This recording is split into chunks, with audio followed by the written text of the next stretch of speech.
Hello, hi నాన్న. నేను మీ అన్న, హిస్టరీ ఆఫీసర్ని.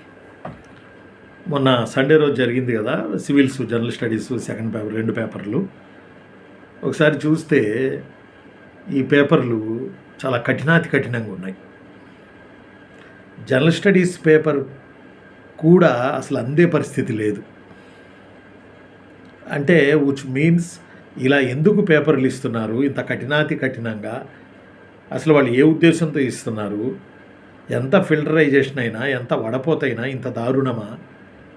ఇలా ఇస్తే అసలు ఈ పరీక్షలు రాయాలి అనే ఒక కోరికనే పిల్లలు చంపేసుకుని వేరే మార్గం ద్వారా వేరే మార్గానికి వెళ్ళిపోయేటటువంటి పరిస్థితులు ఉన్నాయి. ఏదో ఒక పని చేసి బతుకుదాంలే అని చెప్పి. ఎందుకు ఇలా ఇస్తున్నారు? ఎందుకు ఇలా జరుగుతుంది? ముందుగా మనం దీని గురించి డిస్కస్ చేయబోయే ముందు అసలు హిస్టరీలో 20 ప్రశ్నలు ఇచ్చారు. జనరల్ స్టడీస్లో హిస్టరీలో 20 ప్రశ్నలు ఇచ్చారు. ఈ 20 ప్రశ్నల్లో నిశ్చితంగా కనుక మనం గమనిస్తే ఫస్ట్ ఆఫ్ ఆల్ అసలు ముస్లిం పీరియడ్ లేదు. ముస్లిం పీరియడ్ మీద ఒక బిట్ లేదు. గజనీలు, గోరీలు, దెన్ ఆల్సో ఢిల్లీ సల్తనత్తు, దెన్ ఆల్సో మొఘల్సు, సౌత్ ఇండియాలో కుతుబ్షాహీసు, అసఫ్జాహీసు, బహుమనీసు, దక్కన్ కింగ్డమ్సు, ఒక్క బిట్ లేదు. మరి దేని మీద ఇచ్చారు? ఏన్సెంట్ ఇచ్చారు, మోడర్న్ ఇచ్చారు. ఏన్సెంట్లో కూడా ఇండస్ మీద ఒక బిట్ వచ్చింది. ఆ తర్వాత ఆరియన్స్ మీద 3-4 బిట్లు వచ్చినాయి. ఆ తర్వాత జైనం మీద ఒక బిట్ వచ్చింది, బుద్ధుడి మీద ఒక బిట్ వచ్చింది. ఆ తర్వాత 16 మహాజనపదాస్లో లేదు, మౌర్యాస్లో లేదు, శాతవాహనాస్లో ఈ పంచమార్కెట్ కాయిన్స్ మీద ఒక బిట్ వచ్చింది, అమరావతి మీద ఒక బిట్ వచ్చింది. అమరావతి మీద ఒక క్వశ్చన్, బిట్ కూడా అనకూడదు, వీటిని ఒక క్వశ్చన్ వచ్చింది. ఆ తర్వాత వచ్చేసి గుప్తాస్ టెంపుల్స్ మీద క్వశ్చన్ వచ్చింది. తర్వాత వచ్చి కనిష్క ఏం లేదు. ఆ తర్వాత సౌత్ ఇండియాలో ఒక అమరావతి మీదే పడింది. శాతవాహనాస్ మీదేమో పంచమార్కెట్ కాయిన్స్, అవి అంటే శాతవాహనాస్ కాదు, బట్ రిలేటెడ్ అనుకోరాదు అలాగా. ఆ తర్వాత సౌత్లో ఏదో Badami Chalukya temples, Nagara style temple ఏదని ఒకటి అడగడం జరిగింది. ఆ తర్వాత ఇక మోడర్న్కి వచ్చేటప్పటికి సుభాష్ చంద్రబోస్ వై ఎస్టాబ్లిష్డ్ 1939 ఉంది కదా, ఇది మన ఫార్వర్డ్ బ్లాక్, అది ఎందుకు స్థాపించారు ఒకటి. 1919 రిఫార్మ్స్, 1919 చట్టం, దాని మీద ఒక బిట్ వచ్చింది. 1956 వై బ్రిటిషర్స్ ఆక్యుపైడ్ అయోధ్య, ఆ ఆక్యుపైడ్ అయ్యేటప్పుడు ఎవరు ఒప్పుకున్నారు, ఎవరు ఒప్పుకోలేదు, ఆ తాలూకాదారుల, అట్లా ఒక ప్రశ్న వచ్చింది. ఆ తదుపరి మనకి ఫ్రీడమ్ మూమెంట్లో మహాత్మా గాంధీజీ మీద ఒక ప్రశ్న లేదు. వల్లభాయ్ పటేల్ మీద ఒక ప్రశ్న వచ్చినట్టుంది. వల్లభాయ్ పటేల్ మీద ఒక ప్రశ్న వచ్చింది. ఇంకా దాదాపుగా నన్ను అడిగితే ఒక 10-12 ఏమో ఏన్షియంట్ ఇండియాను, ఒక 8 ఏమో మోడర్న్ ఇండియా మీద వచ్చినాయి. మిడివల్ ఇండియా మొత్తం స్కిప్ చేసి పడేశారు. మిడివల్ ఇండియా మీద ఒక క్వశ్చన్ లేదు. అయితే ఇందులో కొంత లాజిక్గా మనం చెప్పుకోదలిచితే నదులు ఎందుకు తమ ప్రవాహ దిశను మార్చుకుంటాయి, దీని మీద పరిశోధన చేసింది ఎవరు అన్నట్టుగా ఒక ప్రశ్న వచ్చింది. అలానే హల్లీ శకం అనే దేశీ లాస్యం అని ఏపీ హిస్టరీలో కూడా ఉంటుంది. ఇది నేను నా బుక్లో కూడా రాశాను. ఇది హల్లీ శకం అనే దేశీ లాస్యం అంటే గుప్తాస్ పీరియడ్లో బాగ్ కేవ్స్ అని, సిత్తన్ వాసల్ కేవ్స్ అని ఇట్లా ఫేమస్ మధ్య ఇండియాలో. వాటిల్లో ఈ హల్లీ శకం అనే దేశీ లాస్యానికి చెందినటువంటి చిత్రాలు లేదా శిల్పాలు ఆ బాగ్ గుహలపై చెక్కున్నాయి. ఇది కన్ఫర్మ్. అయితే ఇది ఏ స్టైలు, అసలు ఇది ఏందని అడిగాడు. ఇది ఒక జానపద నృత్యం, ఉల్లాసవంతమైన జానపద నృత్యాన్ని హల్లీ శకం అనే దేశీ నాట్యంగా చెప్తారు. అందులో జాయ్ఫుల్ ఫోక్ డ్యాన్స్ అని ఇచ్చారు ఫస్ట్ ఆప్షన్, అది ఆన్సరే. అయితే హల్లీ శకం అనే దేశీ లాస్యం అంటే ఏమనుకున్నారు, అది ఒక జానపద నృత్యం, కరెక్టే. ఇది కూడా మన వేంగి చాళుక్యుల పీరియడ్లో మన వేంగి చాళుక్యుల పీరియడ్లో they constructed temples in the places of Bikkavolu, Rajahmundry, Chebrolu. These are 3 places reflected Vengi Chalukyas temples. ఈ టెంపుల్స్ మీద కూడా ఈ హల్లీ శకం అనే దేశీ లాస్యపు శిల్పాలు చెక్కబడి ఉన్నాయి. ఇండియాలోనేమో బాగ్ కేవ్స్ మీద ఉన్నాయి, మన దగ్గరేమో ఈ బిక్కవోలు, రాజమండ్రి, ఇవి వేంగి చాళుక్యుల టెంపుల్స్. ఇవి చేబ్రోలు, గుంటూరు చేబ్రోలు కాదు, ఇవి చెక్కబడి ఉన్నాయి అన్నట్టు. అంటే వాస్తవంగా హల్లీ శకం అంటే జానపద నృత్యం. జానపద నృత్యం అంటే ఏమనుకున్నారు మీరు? జానపద నృత్యం అంటే కోలాటం. కోలాపటం ఇట్స్ ఎ ఫోక్ కదా. తయ్యకు తకదిమిత అని చెప్పి కర్రలతోటి అట్లా ఆడుకుంటూ వెళ్తారు. అది ఒకప్పుడు తిరునాళ్ళకు కూడా గుళ్ళ దగ్గర వాటిని ప్రదర్శించేవాళ్ళు. ఎస్, అది కోలాటం నృత్యం. అది అది ఒకటి ఏపీ రిలేటెడ్ లానే అనిపిస్తుంది నాకు. ఆ తర్వాత మనకి ఇంకొకటి temples, Nagara, Vesara, Dravida. These are the 3 styles of temple construction styles. This styles tells about Agama Shastra. Agama Shastra, it's a one of the temple construction system mentioned Shastra known as Agama Shastra. ఆగమ శాస్త్రం దేవాలయాల నిర్మాణం గురించి చెప్తుంది. This Shastra mentioned 3 types of temple construction system. First one Nagara and second one Vesara, last one Dravida. Nagara ఏమో north Indian temples Nagara స్టైల్లో కడతారు. వెసర స్టైల్లోనేమో middle India temples కడతారు. ఆఫ్టర్ దట్ ద్రవిడ స్టైల్లోనేమో మన సౌత్ ఇండియా టెంపుల్స్ కడతారు. వీటికి కొన్ని ఫీచర్స్ ఉంటాయి. ఫర్ ఎగ్జాంపుల్ నాగర స్టైల్ అనుకోండి, బోర్లించిన శంఖం లాగా ఉంటుంది. మన దేవాలయంలో పూజారి తల మీద గంట పెడతారు కదా, ఆ గంట ఎలా ఉంటుంది? బోర్లించిన శంఖం లాగా ఉంటుంది, అలా బోర్లించి ఉంటుంది. అలానే నాగర స్టైల్కి గోడలు ప్రాకారాలు ఉండవు. నాగర స్టైల్కి చాలా వరకు ధ్వజస్తంభాలు ఉండవు. నాగర స్టైల్కి మండపాలు కూడా చాలా తక్కువ ఉంటాయి. నాగర స్టైల్కి శిఖరాలు కూడా తక్కువ ఉంటాయి, బోర్లించి ఉంటాయి. ఇట్లా ఒక ఎట్లా చెప్పాలి మీకు ఇది, ఇదే ఇలాగే మనకి గుడిలో పూజారి తల మీద గంట పెట్టినప్పుడు ఆ గంట పైన గంట చివర ఎట్లా ఉంటుంది, అది it's a called as a Nagara style. Vesara style అంటేనేమో నాగర స్టైల్లో కొన్ని, ద్రవిడ స్టైల్లో కొన్ని తీసుకుని ఉండేవి. Vesara style, this are the temples reflected in Madhya Bharat. Dravida style అంటే మనది పిరమిడ్ ఆకారంలో ఇలా ఉంటాయి. పైన విమానం ఉంటుంది, శిఖరం ఉంటుంది, ప్రాకారం ఉంటుంది, మండపం ఉంటుంది, అంతరాళం ఉంటుంది, తర్వాత ధ్వజస్తంభాలు ఉంటాయి. ఒకటి కాదు, ఒక చోట 2 ధ్వజస్తంభాలు ఉంటాయి. శ్రీకూర్మం 2 ధ్వజస్తంభాలు ఉన్న ఏకైక ఆంధ్ర హిస్టరీలో టెంపుల్ శ్రీకూర్మం టెంపుల్. 2 ధ్వజస్తంభాలు ఉంటాయి అక్కడ, ప్రాకారాలు ఉంటాయి. ఇట్లా సమ్ స్పష్టమైన ఫీచర్స్ ఉంటాయి. ఆ క్వశ్చన్ ఒకటి చాలా ఇంట్రెస్ట్గా అనిపించింది నాకు. అందులో ఏంటంటే నార్త్ ఇండియా దేవాలయం ఒకటే ఇచ్చి, సౌత్ ఇండియా 3 దేవాలయాలు ఇచ్చి, ఇందులో నాగర శిఖరం కలిగిన టెంపుల్ ఏదని ఏదో అడిగినట్టున్నాడు. విచిత్రం ఏంటంటే ఆ 3 దేవాలయాలు సౌత్ ఇండియా దేవాలయాలు, ఇవి నాగర స్టైల్లో ఉండవు. డియోగర్ అని దశావతార టెంపుల్ అని గుప్తాస్లో ఫేమస్ టెంపుల్. అది డియోగర్ దశావతార టెంపుల్, అది Guptas period. Deogarh Dashavatara temple, Tigawa Vishnu temple, Bhumara శివాలయం, ఆ తర్వాత నాచన్ కుటారా పార్వతీ టెంపుల్, ఇట్లా 5 టెంపుల్స్ ఉన్నాయి. It's a first temples in India constructed by Guptas. These are the temples reflect shows known as Nagara style. Nagara స్టైల్లో ఉంటే అసలు ఫస్ట్ ఇండియాలో దేవాలయాలే అవి. ఏపీ హిస్టరీలో అనుకోండి, ఇక్ష్వాకస్ కట్టారు నాగార్జున కొండ దగ్గర ఫస్ట్ టెంపుల్స్. ఇండియాలో దాన్నేమో విష్ణుకుండినాస్ బాగా తీసుకెళ్లారు పైకి. బట్ ఇండియాలో టెంపుల్స్ గుప్తాస్ కాలంలో మనం ప్రధానంగా చూస్తాం. శాతవాహన్లో టెంపుల్స్ లేవు. ఏవైనా ఆర్యన్ పీరియడ్లో కూడా టెంపుల్స్ లేవు. ఇండస్లో కూడా టెంపుల్స్ లేవు. కాబట్టి ఫస్ట్ టెంపుల్స్ అవి.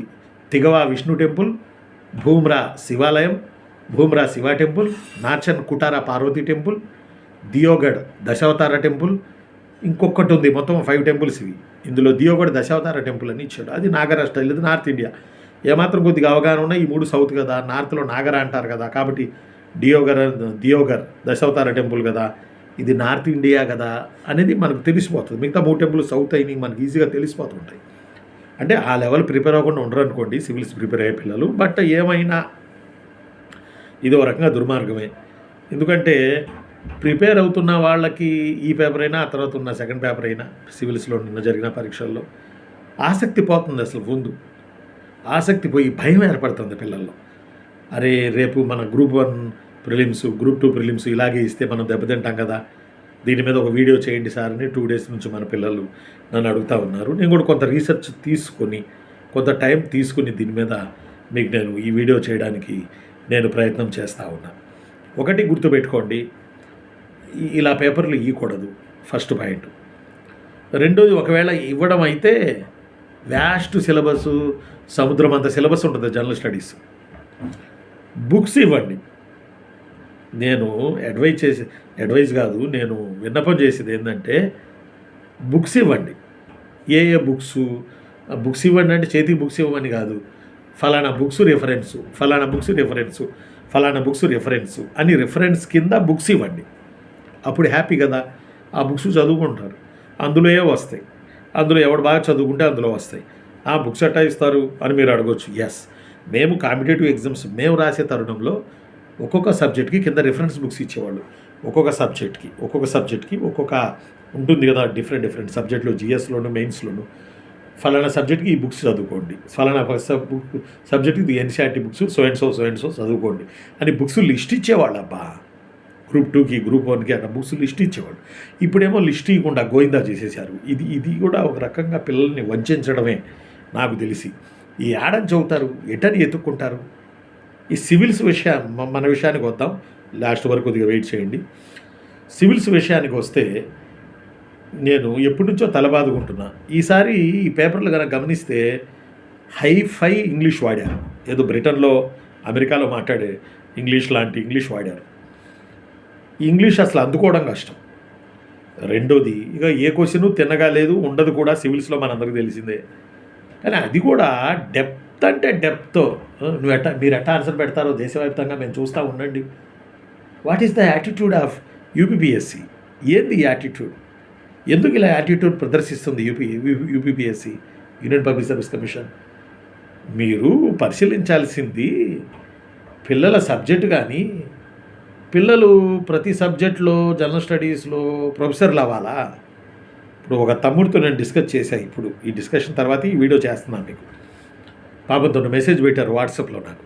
సార్ ఇలా ఇస్తే ఏపీలో ఉన్న పరిస్థితి ఏంది, రేపు క్యాలెండర్లో 1-2 పరిస్థితి ఏంటి సార్ అని చాలా ఆవేదనగా మాట్లాడారు ఆ బాబు. అందువల్ల నాకు అనిపిస్తుంది, ఇప్పుడు ఆ బాబు మాట అన్నారు. ఆ బాబు ఏమన్నారంటే, సార్ ప్రొఫెసర్ అవ్వాలా? ఇప్పుడు జనరల్ స్టడీస్లో సబ్జెక్ట్స్ ఉంటాయి, ఆ సబ్జెక్ట్స్లో but history, most of all current affairs ఎక్కువ కనబడుతున్నాయి జనరల్ స్టడీస్లో, మిగతా సబ్జెక్టులు పెద్ద కనబడతా. బట్ జనరల్ స్టడీస్లో ఒక్కొక్క విభాగం పెట్టాలంటే ఆ విభాగంలో మేము ఆ విభాగంలో మేము ప్రొఫెసర్ అవ్వాలా? ప్రొఫెసర్లు కూడా పెట్టలేరై రీసెర్చ్ చేయాలా? ఏంది ఇది? ఇట్లా కాదుగా సార్, చదివిన వాళ్ళకి కదా సార్ న్యాయం జరగాలి, చదివిన వాళ్ళు పెట్టేటట్టు ఉండాలి సార్ ఆన్సరు అని చెప్పి పాపం ఆ బాబు ఆపోయాడు. ఆ బాబు యొక్క వేదన, ఆ ఒక్క బాబు వేదనే కాదు, ఇది ఎగ్జామ్ రాసిన లక్షల మంది వేదన, ఇండియా వైడ్ వేదన ఇది. ఎస్, ఇండియా వైడ్ వేదన. ఎందుకు యూపీపీఎస్సీ ఇలా చేస్తుంది? హై స్టాండర్డ్ అంత అవసరమా? హై స్టాండర్డ్ మెయింటైన్ చేస్తుంది, లాంగ్వేజ్లో కూడా మెయింటైన్ చేస్తుంది. మన వాళ్ళకి ఇంగ్లీష్ అన్నది ఎంత లేదన్నా మీరు 100 చెప్పండి, 1,00,000 చెప్పండి, 1,00,000 చెప్పండి, ఇంగ్లీష్ అంటే మన వాళ్ళకి ఎంత లేదన్న భయం. మీరు పేపర్లు why they not gave our local languages? మీరు లోకల్ లాంగ్వేజెస్లో ఎందుకు ఇవ్వరు? మీరంతా ఇంగ్లీష్లో ఇచ్చేస్తారు ఆ పేపర్లు. ఇంగ్లీష్లో ప్రతిసారి they gave English medium and Hindi medium papers only, they not gave our local languages. మొన్న రైల్వేలో కూడా లోకల్ లాంగ్వేజెస్లో పెట్టారు కదా, రైల్వేలో కూడా 12 లోకల్ లాంగ్వేజెస్లో పరీక్షలు పెడుతున్నారు కదా. సివిల్స్ ఎందుకు పెట్టరు? ఎప్పుడు నార్త్ ఇండియా వాళ్ళే సివిల్స్లో పాస్ అవ్వాలా? సౌత్ ఇండియా వాళ్ళు పాస్ అవ్వద్దా? సౌత్ ఇండియా లాంగ్వేజెస్లో పరీక్ష పెట్టరా? ఎన్నిసార్లు వేదన రోదనగా మారిపోతుంది పిల్లలది. ఎందుకు మీరు తెలుగులో పెట్టరు? సరే ఇస్తారు, హై ఇంగ్లీష్ ఇస్తే అందుకోవద్దు పిల్లలు. అసలు భయపడుతున్నారు కదా ముందు. అసలు ఆ క్వశ్చన్లు ఎక్కడి నుంచి వస్తున్నాయి, ఏ మూల నుంచి వస్తున్నాయి, ఏ బుక్స్ చదవాలి, ఎక్కడ పట్టుకోవాలి, ఎలా చూడాలి? కొంతమంది కోచింగ్ ఇన్స్టిట్యూట్లు అంటున్నాయి ఇప్పుడు బయలుదేరి. ఏమంటారంటే మేము చెప్పిన వాటిలో వచ్చిన మేము చెప్పిన వస్తాయి, ఇవి వస్తాయా ఏంది? ఇలా వస్తాయా? మేము చెప్పిన వాటిలో వస్తే మేము చూపించిన వస్తాయి? అబద్ధం చెప్పడం కాకపోతే ఇట్లా ఇస్తే యాడ్ నుంచి తీసుకుని ఇస్తారు. దయచేసి యూపీపీఎస్సీ కానీ, పరీక్షలు పెట్టబోతున్న ఏబీపీఎస్సీ కానీ, మీకు దయచేసి లక్షలాది పిల్లల తరపున మీకు దండం పెడతాను. దయచేసి మీరు పిల్లల్ని ప్రొఫెసర్లు చేయబాకండి, సబ్జెక్టులో రీసెర్చ్ చేయడానికి ప్రయత్నం చేయకండి. జస్ట్ వాళ్ళు చదువుకున్న వాళ్ళు ఆ క్వాలిఫై అయ్యేటట్టు చేయండి దయచేసి. అదొకటి ఆలోచన చేయండి. ఎందుకో నాకు అనిపిస్తుందిరా చిన్న, ప్రిలిమ్స్ పేపర్లో ప్రతి చోట భయంకరంగా ఇస్తున్నారు, రాక్షసంగా ఇస్తున్నారు, ఏదో కసి తీర్చుకునేటట్టు ఇస్తున్నారు. నిజంగా ఇది పద్ధతి కాదు, ఇది మంచి పద్ధతి కాదు. 26 ఏళ్ల నుంచి చూస్తున్నాను కదా నేను, ఇది మంచి పద్ధతి కాదు. నువ్వేం పెడతావో చూస్తా, పెట్టు ఆన్సర్లు చూద్దాం అనేటట్టు ఇస్తే ఎట్లా, పిల్లలు భయపడతారు కదా. ఇప్పుడు ప్రీవియస్ గ్రూప్ 1 కూడా తీసేశారు ఏపీలో.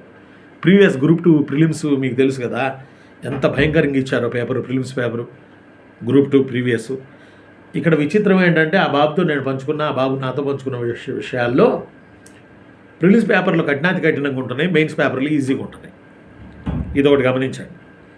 ప్రిలిమ్స్ పేపర్లు ఏమో కఠినంగా ఉంటున్నాయి, మెయిన్స్ పేపర్లు ఏమో టఫ్, పర్వాలా రాయగలం, ఈజీగా ఉంటున్నాయి. అందువల్ల ఇక్కడ నేను చెప్పేది ఏంటంటే, పేపర్ ఈజీగా ఇస్తే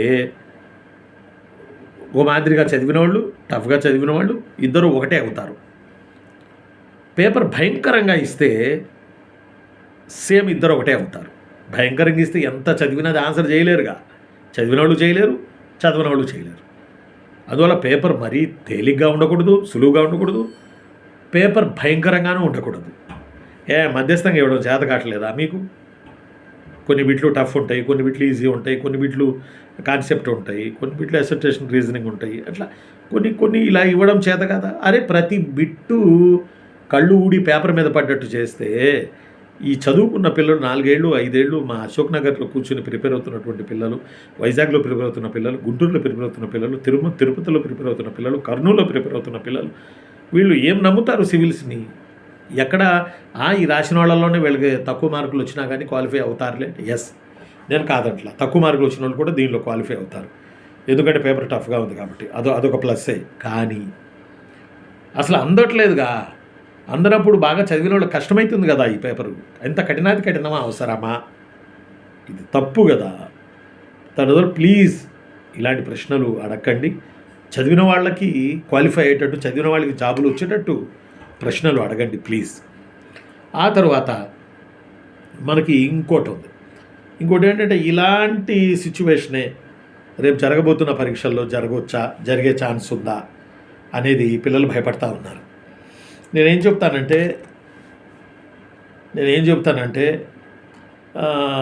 ఇది అది అంటారు కదా, చెప్పేవాడికి వినేవాడు లోకువా అన్నట్టుగా వాళ్ళ ఇష్టం అయిపోతుంది.